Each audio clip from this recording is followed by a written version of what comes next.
এইটো কাৰণ মই আহিছো হা হাত গুছে যা বাবু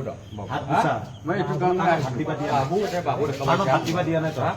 এই কাৰণ মই আহিছো হাত বাবু গুছা দেখা পাইছা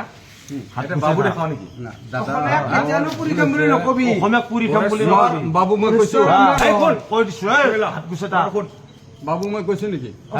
তই কিয়া আমাৰ লগত কাইজা কৰিছ কৈ আছে দাদা কৈছে শুনিলো পঢ়াটো শুন এইখন গৰেশ্বৰ হয় গৰেশ্বৰত এতে তন্দৰ দাদাগিৰি নচলে গম পাইছা নাই নাই দাদা এই তাৰ লগত কাম কৰা তাৰ ঠিকাদাৰ তুই আমাক বেছি পাতা দে কি কয় তাৰ গাতত অলপ লাগাই নাই দাদাগিৰি নহয় বুলি কোৱা পায় মই ধুবুৰী নহয় তোৰ এইটো গৰেশ্বৰ হয় এইটো বুজিছা তন্দৰ জাগাত আমাক লাংকা কৰি খুৱাবি তন্দে আমাৰ জাগাত তন্দক কি আমি নৰু কাণত ধৰি এটা উঠাব কৰি যা কাণত ধৰি এটা উঠাব